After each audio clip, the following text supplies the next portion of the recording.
Leliko'yla büyüyorum. Yemek yerken illaki ekrana bakıyorum.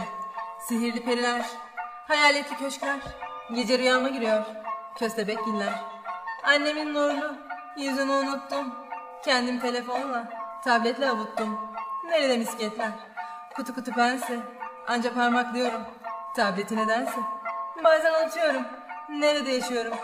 Sanal dünyaya düştüm. Nereye koşuyorum? Elime verdiler dijital aletleri. Bencillik ilerlerken mantık basıyor geri. Henüz 3 yaşında. Gözlük var kafamda. Oynamayı unutacağım. Gerçek arkadaşlar. Dijital dünyanın esiri olmuşum.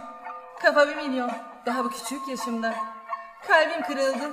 İttirgiti kırdım. Yeni dünya düzenine alışmalıyım sanırım.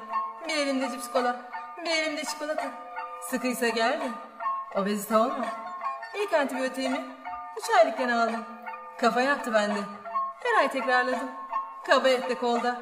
Şırınga izleri. Aşı diye zerk ettiler. Çılgın virüsleri. Ateş çıkınca ver şurubu gitsin. Hemen arkasından antibiyotik gelsin. Öksürük, hapşırık bir anda kesiliyor. Bünye iyice bozuldu. İşler sarpa sarıyor. Eskiden hastalıklara ıhlamur yeterdi. Evde eczacı deposu. Hani grip? Geçmedi. Süte, bala. Alerjim çıktı. Bu nasıl bünye? Vallahi kafam karıştı. 3 yaşında hayattan bezdirdiler beni. Ayrı eve çıkacağım. Hazırlayın valizleri. Ağlayınca emzik vermek tek çareleri. Koyun tableti önüme. Rahat izleyin dizleri. Annem hamileyken sigara kahve içti.